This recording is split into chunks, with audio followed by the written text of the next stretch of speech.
Olá, bom dia! O Opinião Minas está começando e hoje vamos falar de uma riqueza aqui do nosso estado que passa despercebida para muita gente. São os nossos parques naturais. Você conhece algum? Fique ligado no programa de hoje.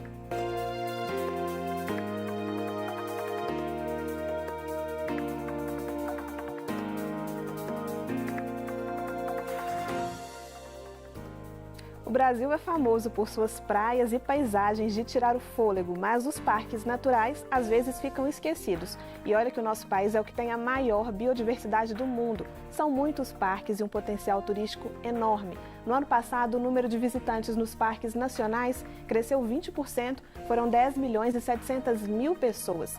Mas exemplos mundo afora mostram que é possível aumentar e muito esse número. Aqui em Minas são 41 parques estaduais, aliás, muitos deles com estrutura para visitação. E para falar sobre isso, eu recebo aqui Cecília Fernandes Vilhena, que é gerente de implantação e manejo de unidades de conservação. Bom dia, Cecília. Bom dia. E recebo também o Adriano Paglia, que é biólogo e professor da UFMG. Bom dia, Adriano. Bom dia.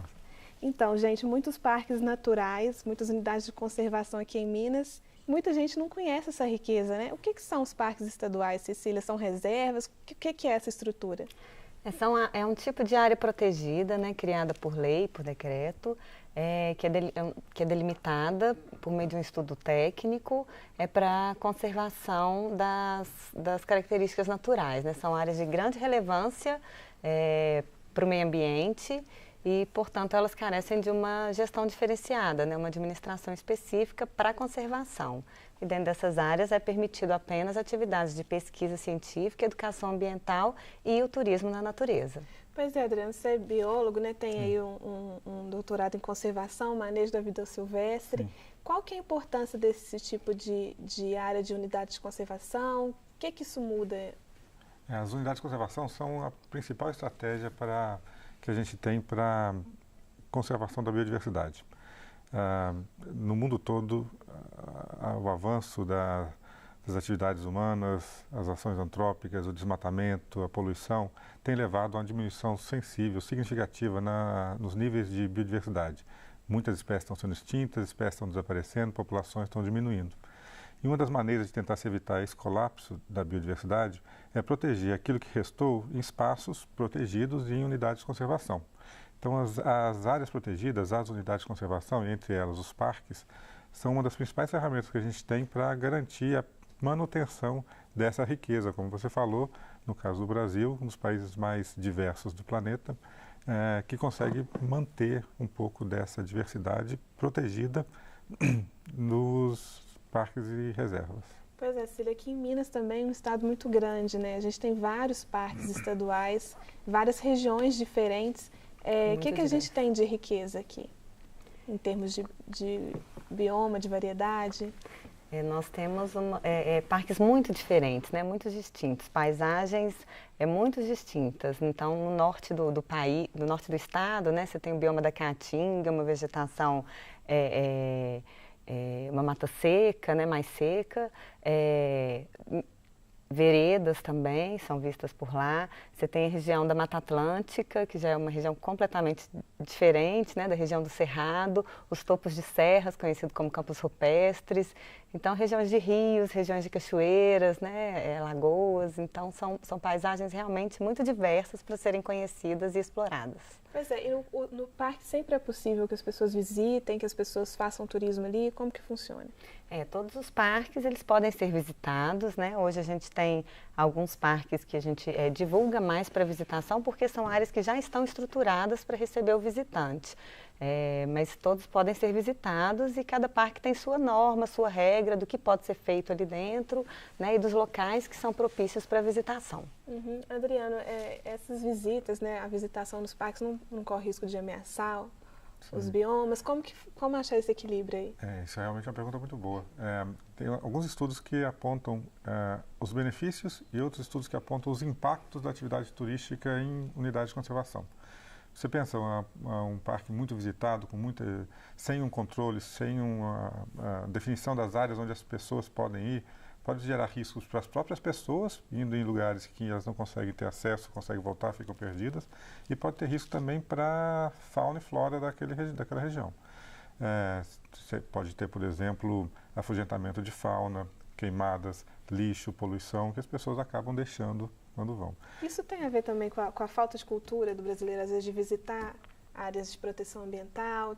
Tem como melhorar essa relação aí com as áreas naturais? Sem dúvida, assim, acho que não é apenas a falta de cultura, é a falta também de explicar, né, de conhecimento, de dizer, e também um pouco de manejo da própria área. Vários dos parques que a gente tem visitação, né, como a Cecília estava falando, tem dentro do seu plano de manejo a capacidade de carga que esse parque pode receber.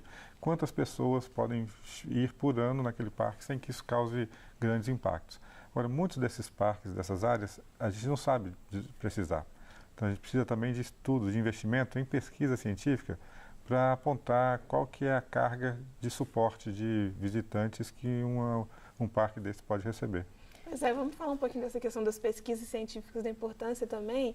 Vou pedir para a gente mostrar umas imagens, né? Porque a gente está aqui falando de parques naturais, eu acho que é interessante o pessoal de casa ver quais são esses parques. Vamos ver algumas imagens aí. Esse aí é o Parque do Brigadeiro, né, Cecília? Isso, o Parque da Serra do Brigadeiro, na região da Zona da Mata. Uhum. Zona da Mata, esse aí. Esse também dá para visitar, o que tem de... Tem vários atrativos? Ele pode ser visitado, tem algumas trilhas para o Pico do Peão, se não me engano, muito famoso na região. Tem estrutura de hospedagem, tem um centro de interpretação ambiental dentro do parque, as trilhas são todas sinalizadas, tem uma equipe, né, uma portaria, a pessoa recebe toda a informação e assistência na visita. A gente tem outros parques também, vamos ver algumas imagens. Vão entrando aí durante a nossa conversa, mas a gente estava falando sobre a importância também da pesquisa científica dentro dos lugares, né? Sim. Eu acho que esse é o Rio Preto. Esse é o Ibitipoca. Parque do Ibitipoca, é o mais procurado e mais conhecido de Minas, né? Alguns anos atrás ele foi eleito pelo TripAdvisor, o terceiro melhor parque da América Latina. É um parque que tem uma estrutura fantástica também para o visitante. Tem inúmeras cachoeiras, grutas, trilhas sinalizadas. Esse é do Intendente. Parque da Serra do Intendente. Fica no município de Conceição do Mato Dentro e abrange a terceira maior cachoeira do Brasil, que é a Cachoeira do Tabuleiro. É tabuleiro essa, né? Acho que sim. Eu estou na dúvida se essa é tabuleiro ou se é rabo de cavalo. Pelo ângulo da foto, eu fiquei com dúvida, porque lá tem, além da Cachoeira do Tabuleiro, tem outras grandes cachoeiras. Que é uma característica aqui de Minas, né? Que é uma característica. De cachoeiras também. Tem a ver com a nossa biodiversidade aí, Adriano, nossa estrutura, eu acho que tem a ver um pouco com o que a gente chama de os serviços ecossistêmicos que essas unidades de conservação prestam. Esse é um deles. De beleza cênica, de contemplação, de um lugar bacana para ir e passar um final de semana. Então, esses são serviços que a gente recebe, a gente, ser humano, por visitar, por conhecer esses parques. E acho que isso tem que ser valorizado, né? Não é apenas a conservação da biodiversidade por si só, mas os benefícios econômicos, sociais, que a existência de áreas protegidas como essa podem trazer. Eu falei desse serviço específico, que é a beleza cênica, a contemplação, você poder sair dessa nossa loucura da cidade e passar um final de semana num lugar bacana, com cachoeiras, áreas para visitação, mas tem outros serviços ecossistêmicos que também são relevantes e são prestados por esses parques. São aqueles serviços que a natureza concede a gente, a espécie humana. Por exemplo, manutenção de reservatórios. Abastecimento de água, proteção de nascentes, regulação do clima, porque as regiões onde tem ambientes naturais, florestas, o clima está mais... Muitas vezes, então, nascentes protegidas aí dentro dessas áreas também, né, Cecília? Muitas nascentes. Os parques conservam inúmeras nascentes e são os grandes responsáveis. Muitos deles são grandes responsáveis pelo abastecimento das cidades. Inclusive aqui de Belo Horizonte, poderia citar o Parque Estadual Serra do Rolo Moça, que é responsável pelo abastecimento de grande parte dos moradores de Belo Horizonte. Então, muitas vezes, não proteger essa área implicaria, às vezes, num problema hídrico para as grandes cidades. Com certeza, sem dúvida. Falta esse link? As pessoas, às vezes, não fazem essa associação? Acham que o parque é só uma área isolada? Vocês acham que falta conhecimento de entender, né, essa riqueza e o quanto nós dependemos dessas áreas conservadas para nossa garantia, né, de qualidade de vida e sobrevivência futura. Né? E como melhorar isso? Educação ambiental? A educação ambiental é um ótimo caminho, né? A gente tem trabalhado, a gente tem buscado nos parques desenvolver diversas ações ambientais, de educação ambiental, com as comunidades, com diferentes públicos, né? Com as crianças, mas também com o pequeno produtor rural, com as escolas principalmente. Então, hoje a gente desenvolve mais de 1000 ações, somente os parques desenvolvem mais de 1000 ações ao ano de educação ambiental. Cada parque tem o seu programa, né, de educação e a gente tenta trabalhar isso.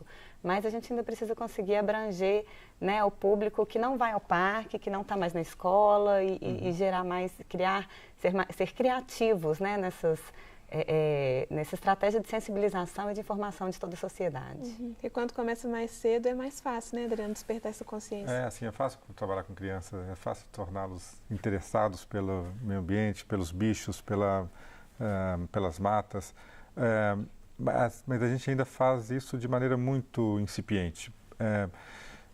Eu estava comentando que se você fizer uma enquete de uma escola e perguntar para as crianças pequenas para dizer o nome de 5 bichos, talvez 3 deles, ou talvez os 5, vão ser de bichos que não são daqui do Brasil. Vão falar de leão, de elefante, de girafa, mas não vão falar da onça, do tatu, do muriqui.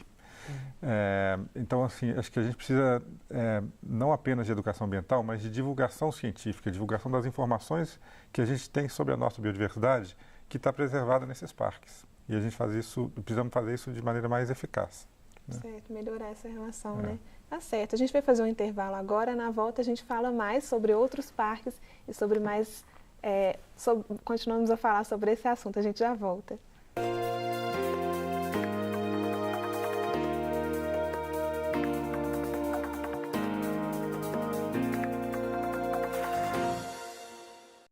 Oi, estamos de volta. Nosso tema hoje são os parques naturais de Minas. E a gente estava falando de alguns parques estaduais, a Cecília estava explicando para a gente algumas características deles, né? Vamos ver algumas outras fotos.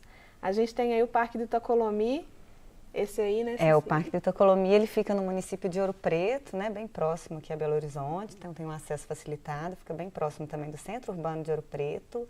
O principal atrativo dele é o Pico do Itacolomi, uma caminhada muito legal de se fazer, e ele tem também características culturais, né? Como Ouro Preto é um destino histórico-cultural, quem estiver em Ouro Preto buscando história e cultura pode ir também ao Parque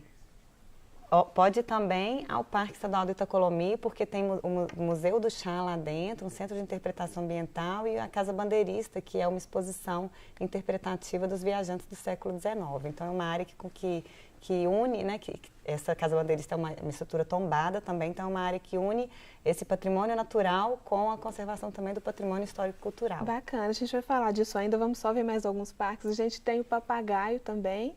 Onde que fica o Papagaio? O Papagaio fica na região de Baipendi, é um parque também maravilhoso, ele tem inúmeras cachoeiras, muito conhecido pelos praticantes de caminhadas de longo percurso, as pessoas buscam o parque para fazer travessias, longas caminhadas, atravessando a Serra do Papagaio,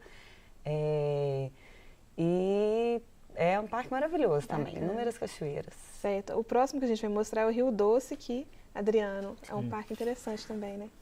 O Parque do Rio Doce é um parque tradicional icônico em Minas Gerais. É um centro de pesquisa, é um laboratório de pesquisa importante tanto pela floresta que ele protege, o maior remanescente de Mata Atlântica que a gente tem no estado está protegido no Parque do Rio Doce, mas também o sistema de lagos, que é o que está mostrando aí na foto. Esse é um dos lagos, é o Lago Dom Elvésio.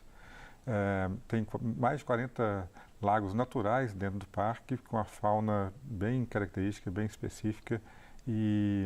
40 lagos naturais é muita coisa. Sim.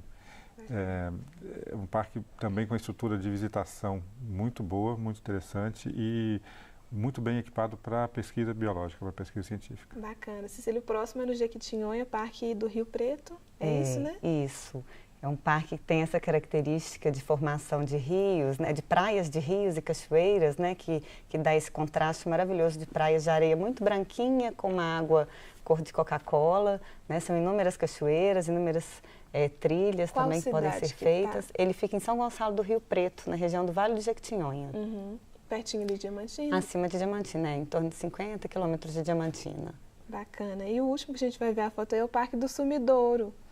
O Sumidouro também está bem próximo a Belo Horizonte, já tem uma característica diferente, né? Um parque de cavernas, fica no município de Lagoa Santa e Pedro Leopoldo.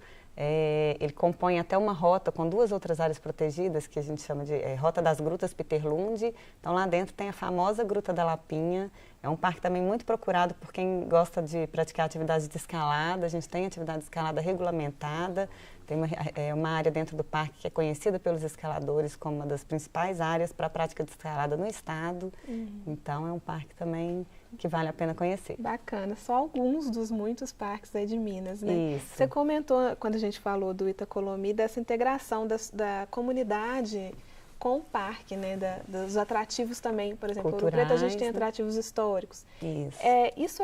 Os parques também fomentam o turismo nas cidades, ajudam a desenvolver a comunidade? Com certeza, né? Eu acho que alguns parques eles têm atrativos, né, e potenciais para trazerem um visitante de longe para conhecer aquele parque. E outros parques eles complementam a atração de um determinado município que já é turístico, como é o caso do Parque do Itacolomi. Então, além dele ser uma área de lazer para a comunidade de Ouro Preto e de Mariana, ele é também um complemento, ele faz com que o turista possa permanecer mais tempo, né, naquele destino turístico e conhecer também não só o lado cultural, como a beleza natural, vivenciar um pouquinho dessa natureza. Bacana. Adriana, hoje a gente fala muito de sociobiodiversidade, etnobiologia, né? Essa percepção de que está tudo integrado. Isso. Como que as comunidades atuam nessas áreas naturais? Como que isso pode... Depende muito da maneira como a gestão do parque é feita, né? Boa parte dos parques tem sistemas de gestão que integram as atividades do parque com o entorno, para diminuir conflitos, a entrada de caçadores e fogo e outros animais domésticos, tenta evitar esse tipo de situação. Além de ações para diminuir conflito, também muitos dos gestores dessas unidades de conservação têm ações para espalhar a conscientização ambiental para as comunidades do entorno.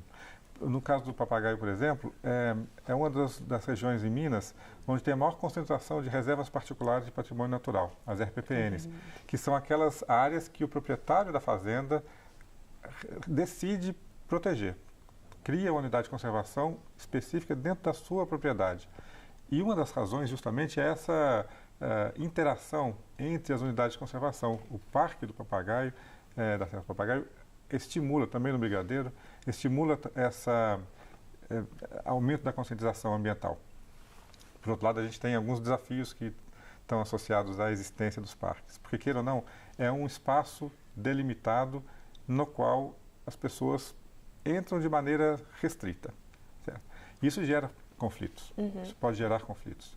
E é importante que a gente saiba lidar com esses conflitos socioambientais para que os parques não sejam vistos como áreas exclusivas onde a riqueza está lá dentro e do lado de fora é a miséria e a pobreza. Sim. Então, saber fazer a gestão desses conflitos e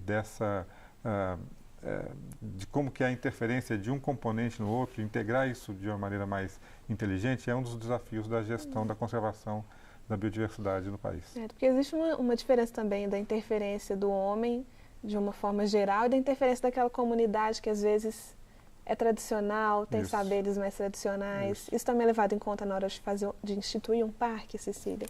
Sim, com certeza. Né? No processo de consulta pública e de levantamento, né, os estudos técnicos, são feitos os estudos socioeconômicos também. A gente procura conhecer, entender essa realidade, né, e ver como que isso pode estar agregado no planejamento e no dia a dia de gestão daquela unidade de conservação. E aí podem surgir conflitos também, né, Adriana? Conflitos sempre vão existir. Sim. A questão é saber como lidar com eles. Se a decisão for de exclusão, o conflito vai se agravar.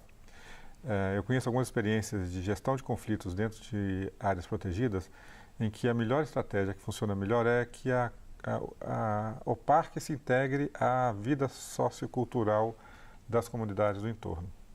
Algumas unidades de conservação no estado fazem isso muito bem. E não apenas vão até as sociedades, mas trazem as comunidades do entorno para dentro do parque, para compartilhar experiências, compartilhar saberes e também para se conscientizarem do qual que é a importância daquela unidade de conservação, não apenas para turismo, mas para a qualidade de vida geral das populações que estão ali no entorno. Então, acho que esse é um aspecto importante dos parques e aqui algumas conseguem fazer isso de maneira mais eficiente. Se sentirem pertencentes também a essas comunidades, né? Sim. E a gente tem outros tipos de ameaças, ação de mineradoras, tem esse tipo de situação? Tem também, né? Existem algumas áreas, inclusive alguns projetos de lei que estão na Assembleia para desafetação de unidades de conservação para a instituição de mineradoras ou outros grandes empreendimentos. Que, por exemplo, acabaria com acabaria com a existência do parque em prol de alguma outra atividade. Esses ataques são comuns, né? Tem algumas áreas em Minas que estão sob risco constante, ameaça constante de deixarem de ser unidades de conservação, de serem desafetadas ou mesmo de mudar a categoria de proteção para permitir usos que não são compatíveis com a proteção da biodiversidade que foi o foco da criação daquela unidade de conservação. Então isso é muito sério e tem que ser avaliado com calma. A criação dessa unidade de conservação teve uma justificativa. Ela está protegendo componentes da biodiversidade que precisam ser mantidos. Se isso for revertido, o impacto sobre a biodiversidade, sobre a ecologia, sobre os serviços ecossistêmicos, sobre o nosso patrimônio natural, ele pode ser muito, muito sério. Então, a gente tem que ficar atento a isso e tentar evitar que esse tipo de situação aconteça. Pois é uma mobilização que tem que vir das comunidades do entorno, da cidade onde aquela região está inserida, porque muitas vezes é uma região também que precisa de empregos, então tem sempre esse conflito, geração de empregos, preservação. Isso. Como que a comunidade pode saber mais das riquezas que ela tem no território? O que ela pode fazer para buscar se conscientizar sobre isso? Eu acho que essa conscientização ela tem que ser geral, né? Não só da comunidade local, como de toda a sociedade, né? Só queria trazer uma informação também, porque às vezes falam-se, a gente escuta dizer, né, que tem muitas áreas protegidas, que o Estado protege demais e que isso tem sido um atraso para o desenvolvimento econômico do país. Na verdade, hoje em Minas a gente tem menos de 1% do território mineiro protegido de forma integral, né, em unidades de categorias semelhantes a parques, né? Menos de 1% do território, enquanto que os acordos internacionais recomendam de 10% a 15% de áreas de proteção. O cerrado, inclusive, que é um bioma muito importante, né, Adriano, para a preservação da água, pouquíssimo protegido por lei. Muito pouco protegido. A Mata Atlântica tem uma condição especial, que existe uma legislação específica federal para a proteção de florestas da Mata Atlântica. Já o cerrado não tem essa mesma situação. E as pessoas às vezes acham que é uma área de campo aberto, não tem mata, não tem biodiversidade, pode tirar tudo e plantar soja. E às vezes a gente está acabando com reservas de água, mananciais, abastecimento de recarga de aquíferos, que pode ser importante para o abastecimento das cidades, além da própria biodiversidade daquela região. E eu acho que falta também um pouco de compreensão de que o turismo gerado por um parque, ele pode sim trazer também desenvolvimento econômico para a comunidade ali, né? Não depende só dos grandes empreendimentos. A gente precisa aprender mais como ter ganhos econômicos também advindos dos parques, conciliando com a preservação ambiental. Que é um potencial muito grande, né? A gente já vê enorme. Parques em torno do mundo que enfim, geram uma renda absurda. No Canadá, a gente tem um parque, que é o principal parque, com 4 milhões de visitantes por ano, enquanto no Brasil são 10 milhões no Brasil inteiro. Exatamente. Então, o potencial é muito grande, né? O potencial de geração de riquezas para essas comunidades dessas áreas é muito grande. E teve até uma tese de doutorado que foi publicada no ano passado por um servidor do Instituto Chico Mendes, que ele afirma que para cada R$1 investido nos parques, gerado R$7 retorna para a comunidade, né? Então é também uma sensibilização também importante para a sociedade, para que cobre dos governos maior investimento, porque com certeza esse investimento vai retornar em desenvolvimento econômico para as comunidades do entorno. Com essa taxa aí tá um dos melhores investimentos hoje em dia, né? A gente fala mais sobre isso daqui a pouquinho, a gente vai fazer um intervalo, já estamos de volta.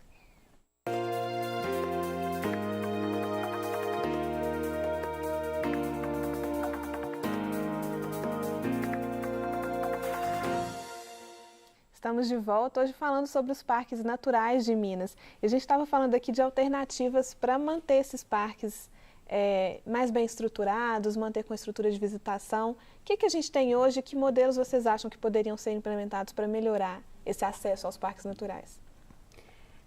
O Brasil está crescendo, né? Está acordando agora para a necessidade de trazer parcerias para prestação de serviços mais profissionais, serviços turísticos, né? De meios de hospedagens, de alimentação, de venda de souvenirs e de até atividades de aventura também dentro dos parques. Então, o governo federal já avançou bastante, tem trabalhado muito nas iniciativas de concessões desses serviços, e isso eu acredito que é uma maneira de reduzir o custo do Estado com serviços que ele não tem expertise para desenvolver, né, como gerir um meio de hospedagem ou gerir um restaurante. Você atrai pequenos parceiros privados para desenvolver esses serviços, gera melhores serviços para a sociedade durante a visita e reduz o custo do Estado e faz com que o Estado possa dedicar seu esforço maior nas áreas naturais, né, nos serviços de conservação, que é a sua função principal. Adriano, esse tipo de concessão não atrapalharia a preservação das unidades? Não, acho que não. Acho que veja bem, o patrimônio natural protegido por aquela unidade de conservação, ele é de responsabilidade e atribuição da sociedade, por meio do Estado. Então, esse patrimônio natural tem que ser protegido e Esse tem que continuar sendo público, nenhuma chance de privatizar, não, porque não funcionaria. Não funcionaria, mesmo porque isso não gera lucro. Uhum.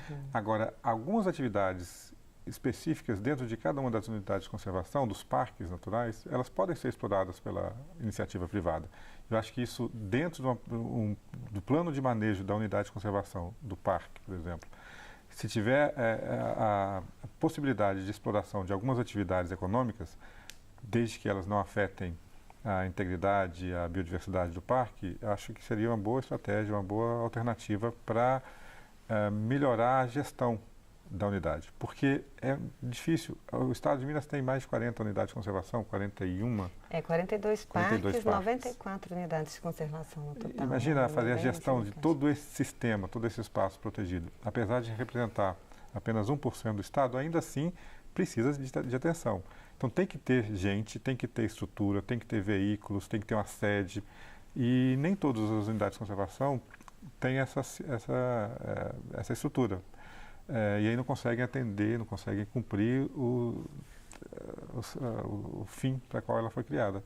Uhum. E aí uma possibilidade de melhorar essa gestão é, assim, avaliando possíveis concessões, possíveis iniciativas que permitam a entrada de recursos para aquela unidade. Para incentivar aquele turismo ali, Sim. né? Falando em turismo, a gente tem um vídeo de um telespectador nosso que fala sobre o Parque Nacional, o Parque Nacional Grande Sertão Veredas, o Elson Barbosa. Ele mandou pra gente, olha como é interessante esse parque, gente.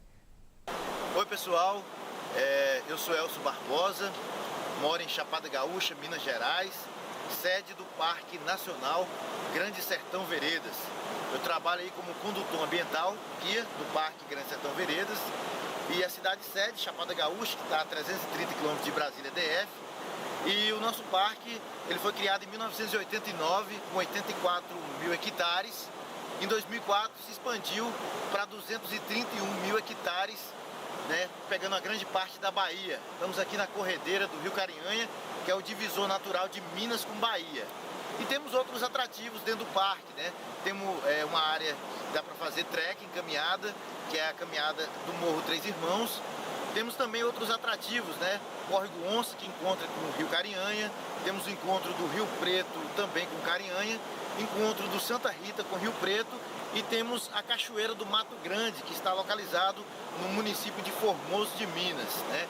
Essa aqui é a corredeira do Rio Carinhanha, né? Que é um patrimônio aí de Chapada Gaúcha. E você é o nosso convidado. Queremos convidar você para vir aqui conhecer o Parque Nacional Grande Sertão Veredas, né? Temos roteiro de bike, trekking, para você que quer fazer caminhada, motocross, off-road e muito mais. E temos ainda essa parte cultural, né, que temos guias especializados aí que recita trechos do livro Grande Sertão Veredas. E você, né, que quer conhecer um pouquinho mais da nossa riqueza, da nossa cultura, você é o nosso convidado especial. Cidade sede, Chapada Gaúcha, Minas Gerais.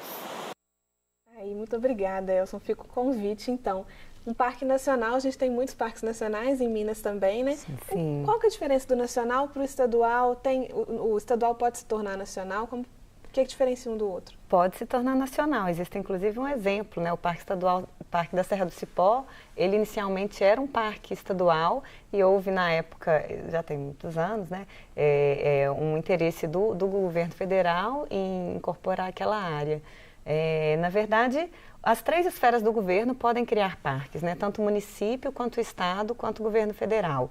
E aí vai depender do interesse e do grau de relevância daquela área para o território, né? Tem áreas dentro de um município que tem uma relevância ambiental para o município, mas a nível do estado ela não é tão relevante. Então o próprio município cria suas áreas dentro do seu próprio território.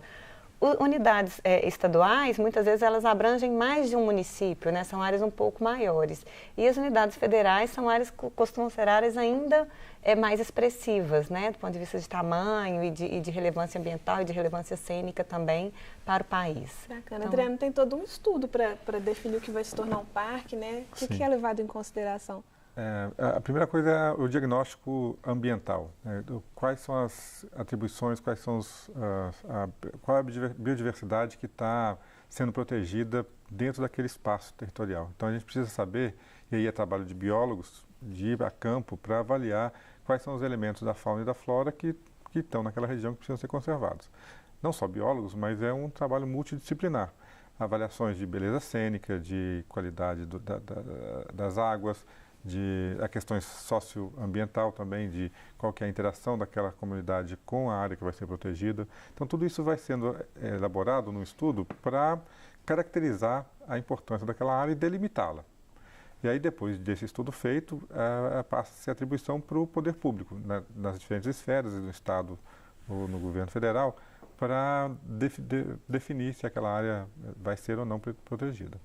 Cecília, que tipo de atividades que a gente tem dentro dos parques? Cachoeira, tem escalada? Cachoeiras, escaladas, né? Passeios de bicicleta, as travessias, né? Camping, pinturas rupestres, observação de fauna silvestre. São diversas atividades. E nem sempre a pessoa precisa gostar tanto assim enfim, aguentar longas caminhadas, né? Ela tem diferentes níveis de turismo possíveis. Tem diferentes perfis, eu acho que os parques têm diferentes perfis também, né? Tem parques que atraem pessoas que gostam de caminhadas longas, mas em geral também tem atrações para todos os públicos, né? A pessoa, se quiser conhecer uma cachoeira de fácil acesso, ele vai conhecer. Se quiser apenas contemplar a natureza, né? Já vai valer a visita. É uma contemplação, ir a um mirante, uma área bem acessível, observação, né, de fauna, respirar um ar puro. É acessível financeiramente também?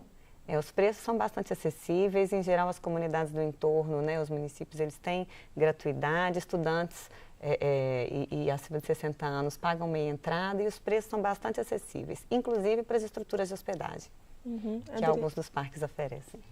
Adriano, o que pode melhorar? Eu acho que a gente precisa conhecer melhor os nossos parques, tanto do ponto de vista da biodiversidade que eles protegem. Tem muitas unidades de conservação no estado que ainda nenhum biólogo foi lá avaliar quais são as espécies que estão lá dentro. Então, acho que esse é o primeiro passo da gente fazer uma caracterização um pouco mais precisa para poder, inclusive, ter argumentos de quais são os benefícios daquelas unidades de conservação, não só para a sociedade do entorno, mas para a sociedade mineira de uma maneira geral. Então, acho que precisamos ter esse investimento em pesquisa básica. A segunda coisa é investimento na estruturação do órgão gestor, no caso o IEF. Ele precisa de recursos, precisa de apoio, precisa de gente no campo, tomando conta dessas áreas. É um patrimônio dos mineiros, não é um patrimônio da UFMG ou do IEF, é um patrimônio dos mineiros, que pode ser visitado, que pode ser conhecido, mas que também gera outros tipos de benefícios, como eu falei, que não apenas aqueles das pessoas que estão indo lá. Protege biodiversidade, garante abastecimento de água, regula clima, garante proteção da qualidade das águas, porque retém sedimentos quando é épocas de chuvas e não assoreia rios. Então tem uma série de benefícios socioeconômicos dos parques. Então todos nós estamos usufruindo dos parques, mesmo sem ir aos locais. Todos nós usufruímos da existência desses parques, mesmo sem visitá-los ou conhecê-los. Acho que se a gente for capaz de ampliar a divulgação do que existe nessas unidades, facilita um pouco o diálogo, facilita um pouco esse processo de fortalecimento das unidades. Bacana. Se quem ficou interessado, tem algum lugar que pega mais informação, um telefone, um site?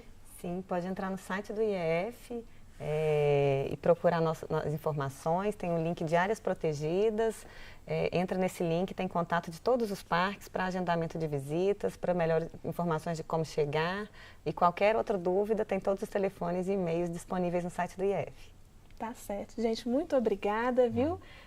Agradeço a presença e vamos conhecer mais parques de Minas. Fica o convite para você que ficou aí em casa acompanhando o programa de hoje. A gente fica por aqui. Um bom fim de semana.